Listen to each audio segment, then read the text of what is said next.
What's up, good people of Earth? Thank you very, very, very, very much for clicking. We are all about love, peace, good vibes, forgiveness, and all good vibes, man. And today's videos, brace yourself because they are very hot. I mean, they are hot because they are hot. Watch till the end and leave your comments, man. Tell us where you're watching from and respect to yourself. You are a wonderful soul. Straight out of Rica. Hiya, let's dive in. It's a beautiful day, man. Chiquita, come here, girl.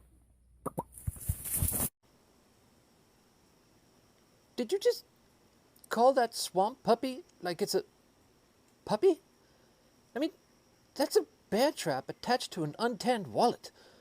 Do you know that that thing will end you if you have any sort of meat anywhere around you? Like, he'll literally take your leg and he'll roll around with it for a while until the point where it either snaps off or you go underwater with him, in which you will never come back. I don't care how cute and cuddly he may be for the moment and how well he responds to your commands, but he's never going to be your friend in the long run. I strongly suggest that you walk him into a pond somewhere far, far away from the property that you live on, and you leave him there. Throw a piece of chicken out in the water, leave him there, and drive off quickly. That's not a pet. That's never going to be a pet. The only thing that's going to do is eat your pets, especially if it's a cute and cuddly real puppy. So take the swamp puppy, trade it in for a little beagle, and move on with your life, good sir. That's not a pet. Much love to all the animals and people out there, man. You are all around. Is this what happened to the Nephilim? Here we go again, ladies and gentlemen. I'm sitting here, minding my own business, watching older movies. Like I say, I like to go back and watch older movies as I gain new knowledge. So somebody brought it to my attention to just watch the opening of the 2014 film starring Russell Crowe called Noah. And I'm just going to play the little clip here and just remember all of the petrified rocks and animals and giants that we have been seeing surface here. You let me know what you think. You be the judge. We were not stone then, but light. It was not our place to interfere. Yet we chose to try and help mankind. And when we disobeyed the Creator, He punished us. We were encrusted by your world. Rock and mud shackled our fiery glow. Still we taught mankind all we knew of creation. With our help, they rose from the dust, became great and mighty. But then they turned our gifts to violence. Those who lived were left prisoners in these stony shells, marooned upon this barren land. We begged the Creator to take us home, but He was always silent. Oh, what? What do you think, man? This footage is CCTV footage from a grocery store, and it's said to be of a man who's being plagued by the Grim Reaper himself. As you can see, this man is looking through his wallet. Everything seems fine when all of a sudden something really weird just happens. Just watch and tell me what you think.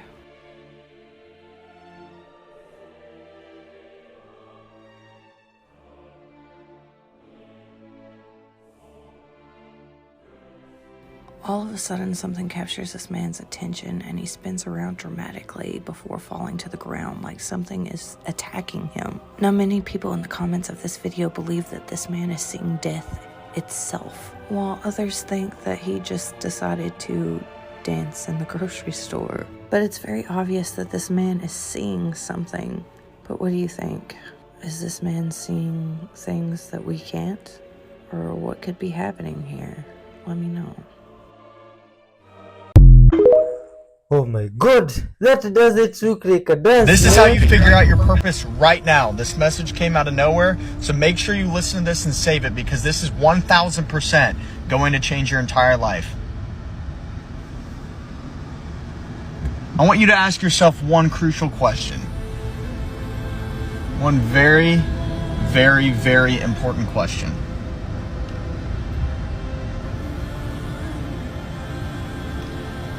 What if you were living your purpose right now? What if your purpose wasn't a destination, but it was a journey?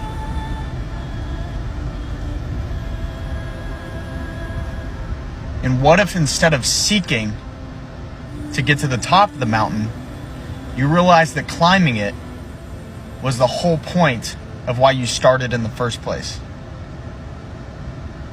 You are the purpose. Wow. Huh. That's People who actually know how to use it and make all kinds of weird formulas, they're geniuses. Listen, he's not wrong. We are complete geniuses. So let's flex our genie eye and dive into today's tutorial. And today I'm going to show you how you can use the magical XLOOKUP function to perform a two-way lookup. And we're going to throw in some named ranges just for good measure. So if that sounds like something that you want to learn, and trust me, you do, then keep watching. So what do I mean by a two-way XLOOKUP? Well, if you take a look at the data that I have on the screen, you can see that I have some travel companies listed in column B, and then we have months of the year, January to December, running across the columns. And in the middle here, I have sales data. So these are the amount of sales that have been generated by those companies for each month of the year. And let's say that this was last year's sales. Now, my manager has asked me to come up with a quick way of being able to find the sales for any of the companies, for any of the months, in an instant. Now, the reason why this is a two-way lookup is because we're looking up two different pieces of data.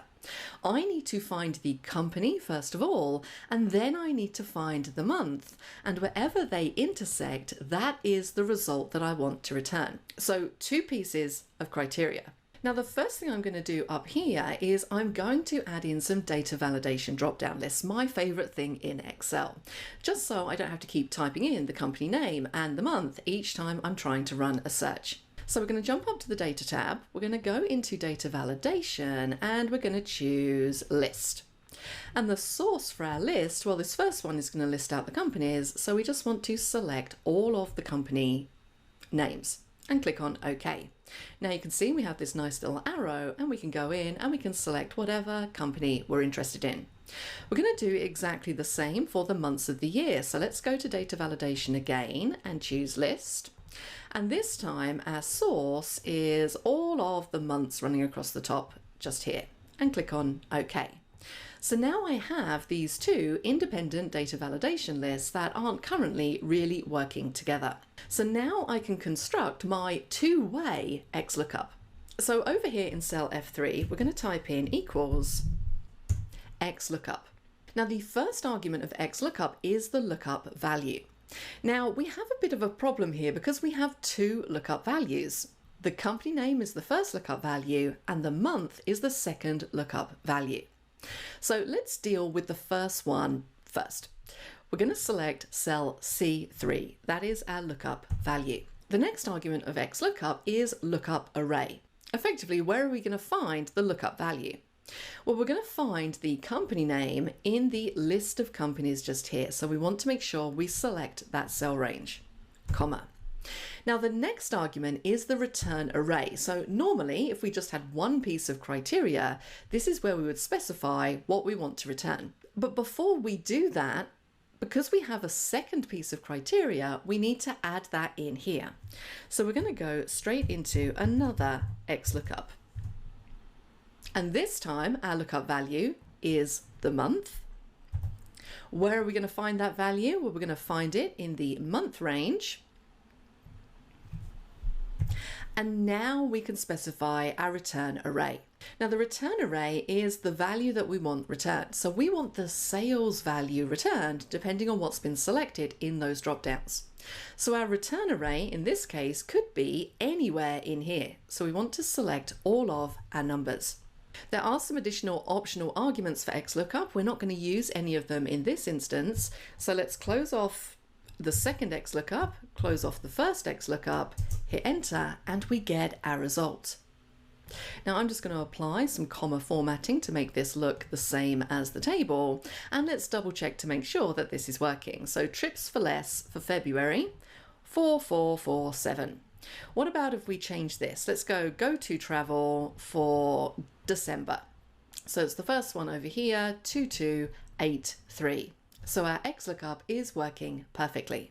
Now, just an additional bonus tip here is you can make this a lot more meaningful, a lot easier for people to understand by using named ranges as opposed to cell references. So I'm going to delete out my formula, and what I'm going to do is I'm going to name my different ranges. So I'm going to select all of the months here, and in the name manager box, I'm going to type in months and hit enter. I'm going to select all of the companies, and I'm going to call this range companies. And then I'm going to select all of the sales data, and I'm simply going to call this data. So now when I do my XLOOKUPs, I can use those names as opposed to the cell ranges.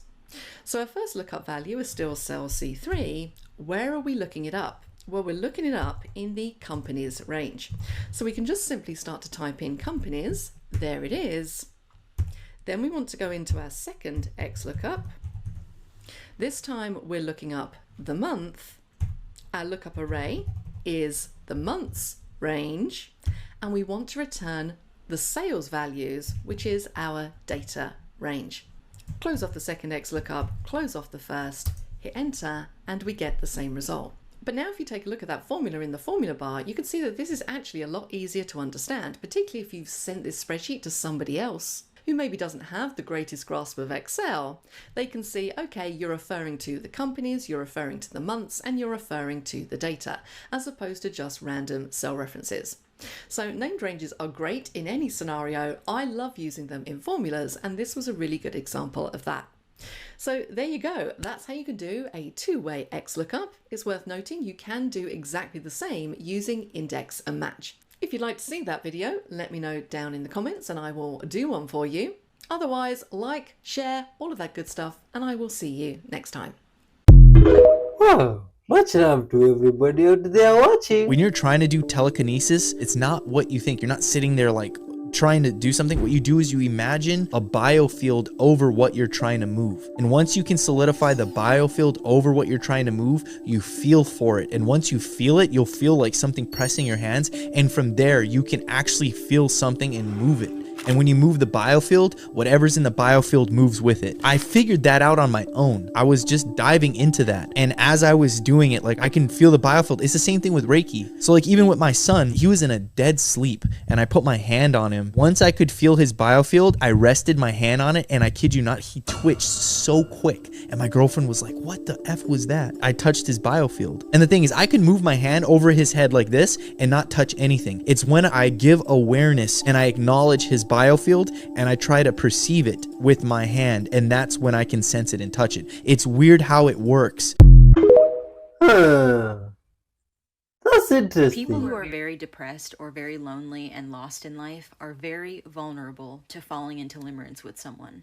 The idea of becoming obsessed with someone just because they show you a small act of kindness once in a while might sound crazy to a lot of people, but when you sit down and really think about it, it makes a lot of sense. I've struggled with limerence for 14 years. I've had it with many different kinds of people at different stages in my life. And it is never about the person that I'm obsessed with. It's never about who they actually are. It's only about what I'm looking for in them. It's only because they give me what I have never had in my entire life. My parents abused me, kids in school bullied me my entire life, coworkers bullied me when I became an adult, and even my best friends betrayed me. Every single human being needs love. That is something that every single person needs, whether they like it or not, because it's part of our nature as human beings. And when you live a life of abuse and neglect and betrayal and cruelty, you are missing something that is fundamental to your nature. And so I want you to think about it this way. Imagine that you are starving. You starve your entire life, and every now and again, someone comes along and gives you a little crumb of food. When you're depressed and you're lonely, most of the time, that's just like starving. If food is a human need and so is love, then not having love is like starving. And so, what would a person do if they were starving their entire life and someone gave them a crumb of food? They would hold on to it as hard as they could, never knowing when it's going to come again, never knowing when they're going to get the opportunity to have that need filled again. And that's what limerence is. It is a desperation, it is a clinging on to any sign of light, any little bit of love that you might receive. Limerence is a maladaptive coping mechanism, but at the heart of what it really is a desire to fulfill a need that every single human being has. Oh man, thanks for watching up to this far, man. And you see that what that lady is talking about. I don't know if that is a condition, but I really feel sorry for people with such a condition. You see, because everybody should be loved out there. People should be spreading love all over and caring for one another, just like you care for yourself. That way, people will decrease these diseases of mental, you see, others because of lack of love. That's not right. Respect to yourself and let's keep watching. Watch till the end, man. You are loved. Hi, emergency. Is everyone washing their toasters? Are we supposed to be deep cleaning our toasters? Because I just saw a TikTok of a woman washing her toaster in the sink with soap and water, and that's a normal thing. This is how I've been cleaning my toaster. Okay, crumbs in the sink. Clean. Now I'm conflicted. Please, someone help me. Thank you. Okay, I'm getting ready to go on a date, but I learned some information today that feels illegal to know. I was talking to one of my guy friends about love bombing, and he goes, well, yeah, that sounds like the penny method. I was like, the penny method? There are methods? Yeah. So he starts explaining it to me, and he goes, okay, imagine a girl is a piggy bank, which, interesting analogy, but hear me out. In order to get her interested, obviously at first you have to be feeding her $100 bills. But putting in $100 bills is a lot of work, and you don't always want to be doing that. So eventually you reduce it to 90. Now she's going to feel the decrease in effort, but it's only 10%, so if she tries to bring it up, she's going to sound crazy at this point. Now here's where it gets sick. The next thing you do is you bump it back up to 95. Now, instead of feeling like she lost 5, which is how she would feel if you went directly from 100 to 95, suddenly she feels like she's gained 5. What? But you are still putting in 5% less effort. Basically, you just keep repeating this cycle and weaning her off your effort until you get to the point where you're giving her pennies and suddenly she's excited to receive a nickel. The idea that men might actually think like this makes me so afraid. Is this boy math? Because I don't like it. No. Anyways, be safe out there, ladies. I think the takeaway message in all of this is that we should never be accepting anything less than $100 bills. Huh.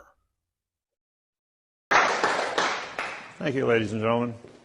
Well, as you know, my name is David Wynn Miller, but I punctuate my name. George Washington, Thomas Jefferson, Abraham Lincoln, Benjamin Franklin, all punctuated the name same as I did. They were all 34-degree Master Masons. Now, I don't know if there's any Masons in the crowd, but I am a 92nd degree Mason. I know you've been taught that Masonry goes to 33 and 34 degrees for Grand Masters. The reason I'm a 92nd degree Mason is because in 1988 I broke the math interface in all 5,000 languages, proving that language is a linear equation in algebra. This hasn't been done in 8,500 years of written language. When I did so, I was able to unlock the 2/3 of all the words missing from all languages in the world, and I can write any sentence in any language, frontwards and backwards, with the same meaning. Once this was discovered, it completely, 48 hours after I published on the internet, I had 2 Secret Service agents from Washington at my front door going, do you realize what you've done? You've just disqualified every treaty, trust, and contract in 8,500 years on planet Earth. I says, well, he says, who did you tell? I says, everyone. I says, I sent out 100 videos, 20 hours long, including a 100-page report on the entire studies. to all nations of the United Nations and over 100 TV and news agencies around the United States. By doing that, I protected myself, because when you have a secret that is so profound that it would disqualify planet Earth, it would cause you to get shot. And at every seminar, by the end of the seminar, there's always a dozen people that walk up and you say, "Why are you still walking around?" Well, as Pandora, destroyer of worlds. Now, you might think that that's a bad thing. The word destroyer, D-E means no, and stroy is contract. Of is an adverb which connects to a pronoun in front of it. P-R-O means no, N-O means no, and U-N means no. So the word destroyer is a no, no, no word. Of is an adverb, A-D-V. It's a modifier. Modifiers connect to pronouns in front of it and modify the verb after it. Modification is change, change is motion, motion is action, and action is verb. Therefore, the word world becomes a verb. Do you live in a world of verb, or do you live in a world of a fact? As you all know, the word world is a fact. But because it's the destroyer of verb, I destroyed the world of verb in all 5,000 languages worldwide on April 6th, 1988.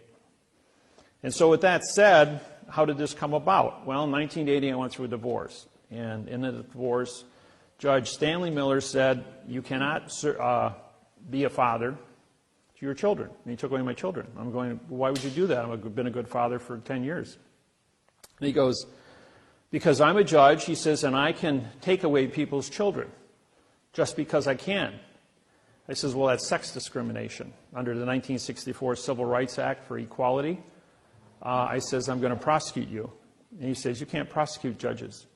I says, "I beg the difference." I says, "I know what the law is. You swore to support the Constitution of the United States and the laws written by the United States Congress, Senate, and Legislature." I says, "That includes equality." I says, "If I don't have equality, that's discrimination." Pretty simple.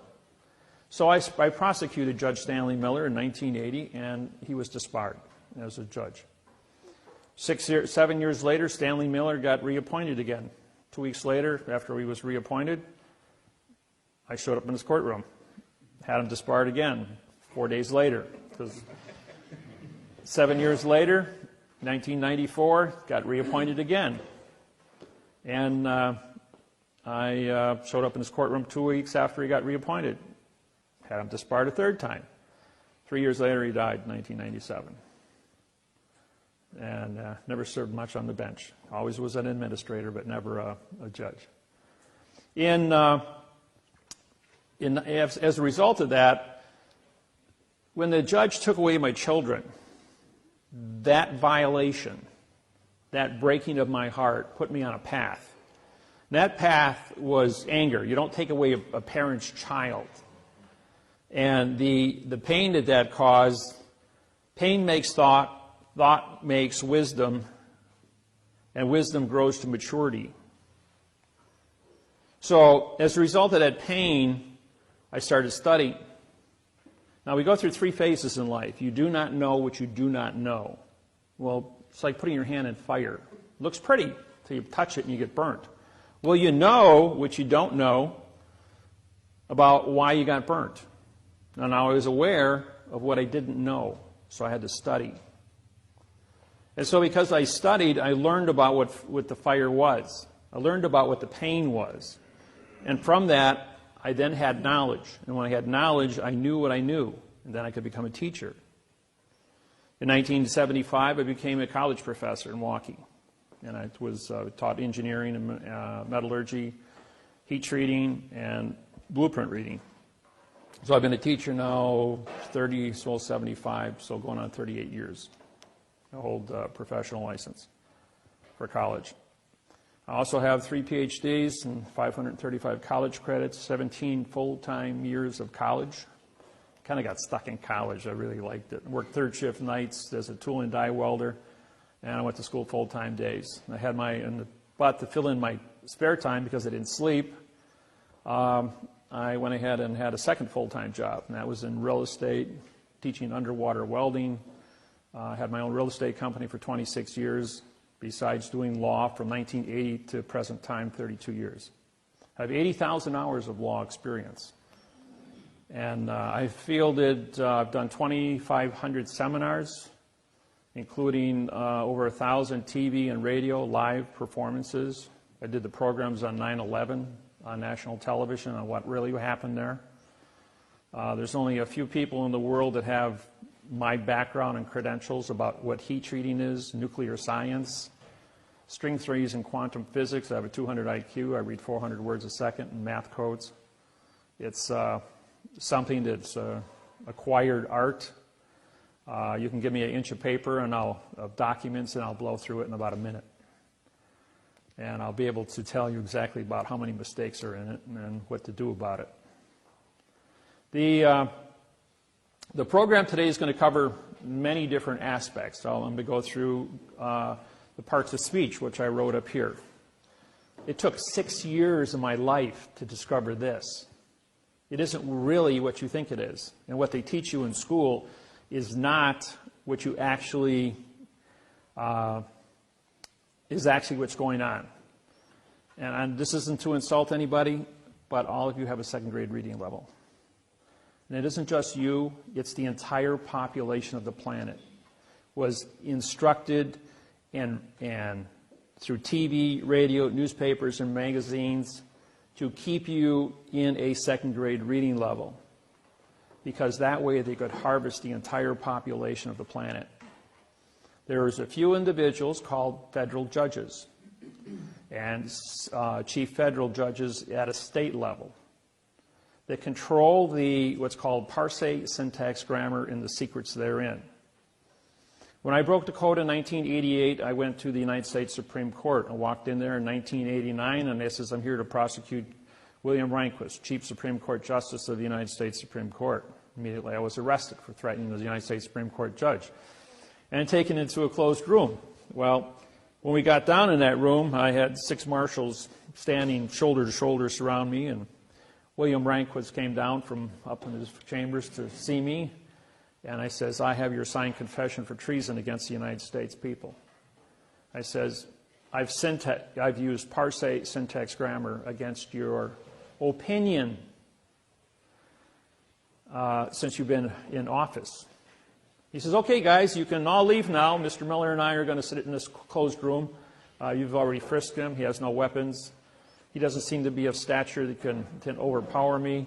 And we're going to have a little discussion. So for the next 2.5 hours, William Rehnquist and I became very good friends.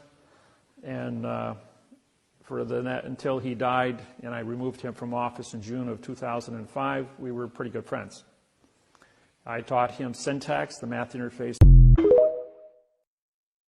Wow, hey, that's too much information, man. What? That's incredible. All parasites are susceptible to electrical charge. They really don't like it. The interesting thing is healthy cells don't mind electrical charge. Remember, they are electrical. And so what happens is, this is DC current, keep in mind, it's not AC current. What happens is, because of the amount of electricity, which is very small, flowing through these tubes, it will actually kill off the parasites. And that's all types of parasites. That's worms, bacteria, amoeba, fungi, candida. All of these things react in a negative way to electricity. The healthy cells are strengthened by it. So while you're strengthening the healthy cells by raising the electrical potential of the body, you're also suppressing or even destroying the parasites. Another thing to keep in mind is virtually all toxins in the body are positively charged. Now, if you remember earlier, I spoke about the cell membrane is negatively charged. So let's picture here the cell membrane carrying a negative charge. Here you have a toxin carrying a positive charge. They will adhere. Opposites will attract. A lot of people will go on cleansing programs, and that's a good thing. But a much more effective way of cleansing the body is to introduce a stronger negative charge. And that's what we do here with the photon sound beam. By introducing this stronger negative charge, the positively charged toxin will simply disassociate from the cell membrane, combine with the negative charge of the electron, create a neutral molecule, and be placed into solution for elimination. I've seen healing experiences, I've seen a lot of them now, that would normally have taken months on a healing, cleansing type of protocol, take only days or even hours. And it happened to me as well. Another thing to consider is that your body has two fluid systems. You have the blood system and you have the lymphatic system. The blood system travels through the various arteries and veins in the body and delivers oxygen and nutrients to the cell. The lymphatic system draws away all of the residue, all of the debris, all of the waste material that the body uses in cellular respiration. The difference is the bloodstream has a heart, it has a pump, and that is what propels the blood through the body. But the lymphatic system doesn't have that. The only thing that moves the lymphatic system is motion. The problem is when you're not feeling well, you really don't feel like getting up and jumping on a trampoline or going out for a jog, do you? And so how do we get that lymphatic system to move and to do its job of cleansing the cells? The cells are swimming in this sea of fluid. Well, that lymphatic system is a saline or salty solution. Now, every time this device pulses, it's sending this electrical charge into the body, which causes a pulsating of the lymphatic system, moving it gently back and forth, cleansing the cells in the body, removing the debris. Hence, a much, much more effective cleansing over the whole body. So there we really have it. We have oxygenation, we have ozonation, we have raising of the electrical field, the electrical potential. All of these things are accomplished with a simple application every day. Most of these devices today are not grounded on solid research. This has over 100 years of solid research behind it, and thousands upon thousands and thousands more cases of people being healed by this. Wow, that's interesting. People have figured out that the Prague astronomical clock is literally confirming the moon map theory by Vibe of the Cosmos on YouTube. Dude, you gotta check it out. Known land, which is where our constant, this clock is still accurate today, constructed in 1411. Perfectly, guys, known land, where we are, unknown land, beyond Antarctica. Guys, what's going on? Life is not what you think it is. Your thinking about life is just like the thinking of a blind man about light. The blind man can go on thinking about light, but he will never be able to come to a true conclusion. His conclusions may be very logical, but still they will miss the experience. Light is an experience. You don't need logic for it. What you need is eyes. Buddha has eyes. And eyes are attained only when you have gone beyond the mind. When you have become a witness of the mind, when you have attained to a higher state than psychology. Wow, that's wise, lovely person. So apparently we're all using forks to part our hair because look what it does. You know I've got to try this. Okay, here it goes. I kind of actually have high hopes for this. It actually gives a really nice a scalp scratch. How am I meant to now... Wait a minute. How am I meant to... Like this? Oh my god, I actually think it's worked. Are you joking? Because are we actually seeing that? That actually worked. I'm going to put my hair in pigtails so we can see it better. And before any of you come at me, I've not touched the parting. I've literally left it exactly how it was after the fork. Are you seeing this? I am genuinely shocked. This actually worked. Oh, that's pretty tasty, man, but my hair cannot do You that. understand what I'm about to say. Thank you for the work you're doing. There is a shift in human consciousness that is currently happening, pushing humanity to disconnect and look within so that we can truly understand ourselves, so that we can better understand and heal our world for the purpose of evolution. An event that impacts our entire universe. See, we cannot heal in the same place that hurt us. For now, this shift can only be felt by those who have awakened, and it's being described through many names: ascension to fifth dimensional consciousness, the return of Christ consciousness, spiritual awakening, among other names. But all of those are just labels for that just one core happening, which is consciousness. What is consciousness? From my personal experience, when I first started experiencing this shift, it was like I finally became aware of myself, but not the identity self, the self beyond this physical, temporary body, the observer.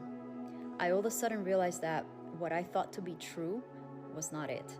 I had no other choice but to surrender everything that I thought I knew, which in truth were just programs, beliefs, concepts, and ideas that I had picked up along the way from others while I was looking for myself outside. I now know that I am everything, but I am also the nothing that becomes aware of itself. I can now see the interconnectedness of everything and everyone. This is how I now know that coincidence doesn't exist. It's synchronicities of an invisible network that connects all things and everyone. Albert Einstein said it best. He said, coincidence is just God's way of remaining anonymous. Now, in the coding of the Bible, and keyword coding, John 3:7, you must be born again. This is it. I felt that the person that I was had died and I was experiencing a rebirth. And at first, I thought that I was going crazy. But knowing what I know now, I was actually becoming sane in a world where insanity is considered being normal, realistic, and falling in line with the person in front of me. Yeah, no thanks. I'll think for myself and I will carve my own path. See, during this time and where your being is experiencing this rebirth, your mind truly becomes that which resembles the mind of a baby. You are now learning and observing new knowledge through frequency and vibration, which is how the mind of a baby learns in its early stages. You become aware of all energy, which can become overwhelming.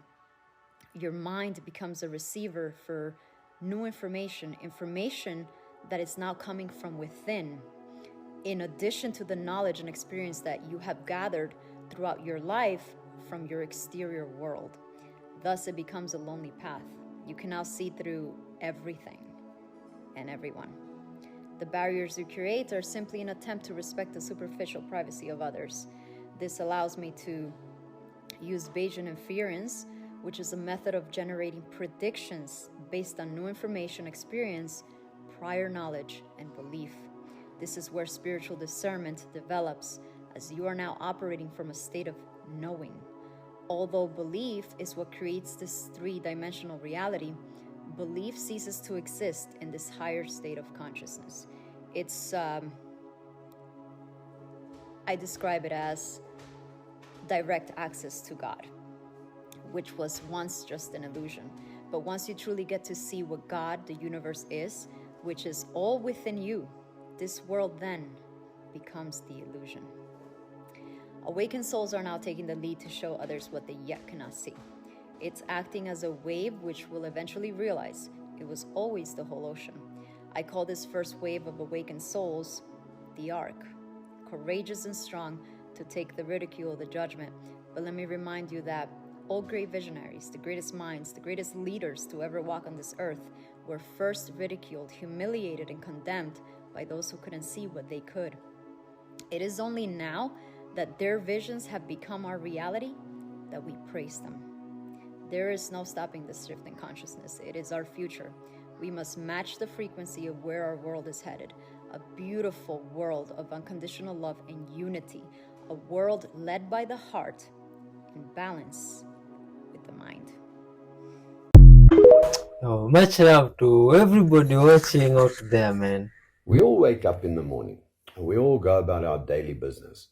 And a lot of people are posting their own little videos on TikTok and Facebook and Twitter, Getter, Rumble, and so on and so forth.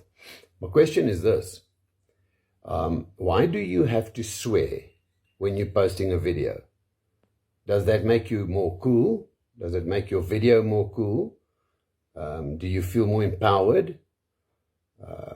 Does it make you feel more popular? Or do you just have the lack of vocabulary so that you can't fill in the swear words with more, let's say, educated words? Words that actually would edify and not break down. Really think on that. Think on that. The next time you post a video and you have to swear, thinking that this might win you the latest popularity contest, because it's not funny. All right? Have a nice day. Oh, you see now, that is very beautiful. Seeing that video there. Some good vibes guy just decided to love all animals unconditionally, all breeds. And he has his dog there, which is like he has used it to colonize his lamb. What do you call it? Sheep. Yes, his sheep there. And it looks very interesting because that dog is very educated and knows how to do its work, man. Thanks for watching up to this far. You are all wonderful and loved and respected. Your support of just watching and clicking the like button means a lot to us, and may the universe reward you in amazing ways. You see, spread love from wherever you are and care for one another unconditionally.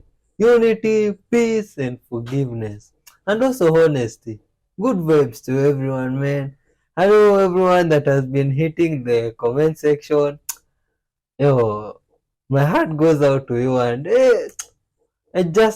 may the universe reward you, man. I know enough words to say how we appreciate you, all these gestures you guys do. Much love.